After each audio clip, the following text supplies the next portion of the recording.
સુરતમાં સચિન પાલે ગામમાં ground plus 6 માળની બિલ્ડિંગ ધરાશાયી થઈ હતી, જે ઘટનામાં 7 લોકોના મોત નીપજ્યા હતા।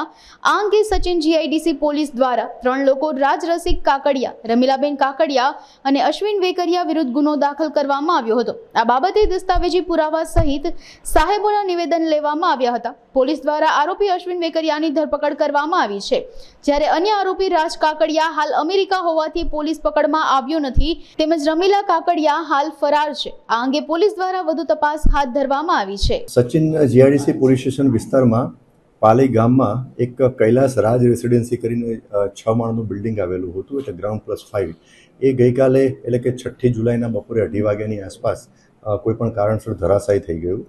એટલે સૌપ્રથમ તો પોલીસ વિભાગ અને અન્ય વિભાગના કર્મચારી અધિકારીઓ સ્થળ ઉપર પહોંચી અને રેસ્ક્યુની કામગીરી હાથ ધરવામાં આવી। સુરત શહેર પોલીસ કમિશનર શ્રી અનુપમસિંહ ગેહલોત સાહેબ પણ અન્ય ઉચ્ચ અધિકારીઓની સહિત સ્થળ ઉપર તાત્કાલિક પહોંચી ગયેલા હતા। રેસ્ક્યુની કામગીરી દરમિયાન સૌપ્રથમ તો એક મહિલા એક ઇન્જર્ડ હાલતમાં મળી આવી, તો એને રેસ્ક્યુ કરી અને નવી સિવિલ હોસ્પિટલમાં પ્રથમ ફર્ધર ટ્રીટમેન્ટ માટે મોકલવામાં આવ્યા। ત્યારબાદ આ બનાવ અનુસંધાને સૌપ્રથમ તો જાણવા જોગ સચિન જીઆઈડીસી પોલીસ સ્ટેશનમાં દાખલ કરવામાં આવ્યું અને રેસ્ક્યુની કામગીરીની સાથે સાથે આ જાણવા જોગની તપાસ પણ હાથ ધરવામાં આવી।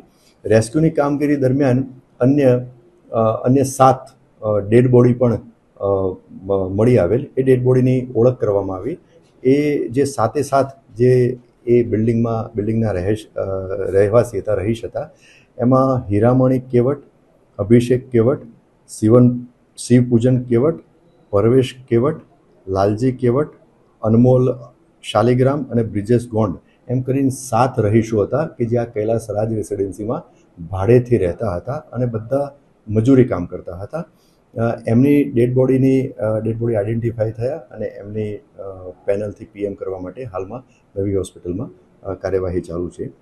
જાણવા જોગની તપાસના કામે જે પુરાવા એકત્રિત કરવામાં આવ્યા એમાં એવું જણાઈ આવ્યું કે જે આ બિલ્ડિંગના ઓનર જે છે એ અને જે બિલ્ડિંગમાં જે ભાડવાત રહેતા હતા એમની પાસેથી જે ભાડું વસૂલતા હતા અશ્વિનભાઈ વેકરિયા, એ ત્રણેય એકબીજાની મદદગારીથી ગુનો કરેલાનું જણાઈ આવતા સચિન જીઆઈડીસી પોલીસ સ્ટેશનમાં બીએનએસની કલમ 105 અને 54 મુજબનો 3 આરોપીઓ વિરુદ્ધમાં ગુનો દાખલ થયેલો।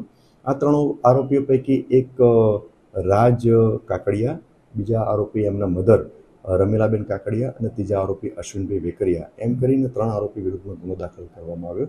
ગુનાની તપાસના કામે અશ્વિનભાઈ વેકરિયા આરોપી જે એ મળી આવેલ, એટલે એને અત્યારે હાલ ઇન્ટ્રોગેશન ચાલુ છે અને ઇન્ટ્રોગેશનના અંતે એને એરેસ્ટ કરી અને આગળની કાયદેસર કાર્યવાહી હાથ ધરવામાં આવશે। અન્ય 2 આરોપીઓની તપાસ દરમિયાન જે રાજ કાકડિયા જે છે એ હાલમાં અમેરિકા હોવાનું જણાઈ આવેલ છે અને રમીલાબેન કાકડિયા જે તપાસ દરમિયાન મળી આવેલ નથી, પણ એમને પકડવા માટે રમીલાબેન કાકડિયા અને જે રાજ કાકડિયા જે છે જે યુએસ જે છે એમને અહીંયા લાવવા માટે જે કંઈ કાયદેસર કાર્યવાહી હાથ ધરવાની હોય છે એ કાયદેસર કાર્યવાહી હાથ ધરવામાં આવશે। તપાસના કામે એવું જણાઈ આવેલ છે કે કૈલાસ રાજ રેસિડેન્સી એ જર્જરિત હાલતમાં હતી। ત્યાંના ભાડવાતો જે રહેતા હતા એમણે અવારનવાર આ આરોપીઓને રજૂઆત કરેલી હતી કે બિલ્ડિંગમાં ક્રેક ડેવલપ થયેલી છે, પાણી પડે છે, ભેજ આવે છે અને જે આરસીસી સ્ટ્રક્ચર જે છે એ પણ ખુલ્લું થઈ ગયેલું છે અને ત્યાંના જે આરસીસી સ્ટ્રક્ચરમાં જે સ્ટીલ હોય એ પણ દેખાય છે અને એમાં પણ કાટ લાગી ગયેલો છે અને એસએમસી તરફથી આ બિલ્ડિંગ વસવાટ કરવા લાયક નથી અને એના બાબતે એક નોટિસ પણ આપવામાં આવેલી હતી। એટલે આ બધી બાબતો આરોપીઓના નોલેજમાં હોવા છતાં આરોપીઓએ ભાડવાત તરીકે આ બિલ્ડિંગના ફ્લેટો આપેલા હતા અને ભાડવાત પાસેથી ભાડું પણ વસૂલ કરતા હતા।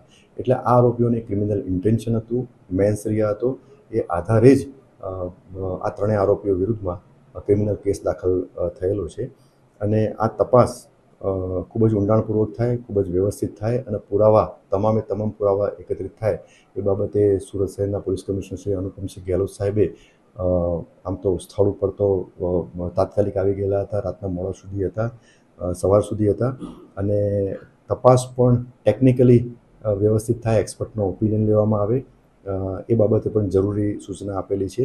અને આ તપાસમાં મહત્ત્વનું જે સ્ટ્રક્ચર જે છે એ છે, એટલે સ્ટ્રક્ચર જે છે એ ડેમેજ હતું અને એ રહેવા લાયક નહોતું. એના માટે પોલીસ વિભાગ તરફથી આરએનબીના અધિકારી, એફએસએલના અધિકારી અને ગેરીના અધિકારીઓને સ્થળ વિઝિટ કરી અને જરૂરી સેમ્પલ લેવા માટેની એમને સમજ કરી દેવામાં આવેલી છે. અને ટૂંક જ સમયમાં અધિકારીઓ સ્થળ ઉપર આવી સેમ્પલ મેળવી અને લેબમાં જઈ અને ટેસ્ટ કરી અને જે કંઈ રિપોર્ટ આપશે એને એક્સપર્ટ ઓપિનિયન તરીકે એને પણ તપાસના કામે લેવામાં આવશે. હાલમાં હજુ ગઈકાલનો બનાવ છે. સૌથી પ્રથમ તો રેસ્ક્યુની કામગીરી હાથ ધરવામાં આવેલી હતી. હજુ પણ સ્થળ ઉપર ડેબ્રિસ છે, એટલે હાલ પ્રાઇમરી તપાસના કામે જે ક્રિમિનલ કેસ દાખલ થતો હતો એ અનુસંધાને કાર્યવાહી કરી અને તપાસ હાથ ધરવામાં આવેલી છે. સુડા એ અથવા તો સુરત મહાનગરપાલિકાના જે તે વિભાગ તરફ અથવા તો જે તે કર્મચારી અધિકારી તરફથી જે કંઈ મંજૂરી આપવામાં આવેલી તો એ બાબતે પણ તપાસ થવામાં આવશે.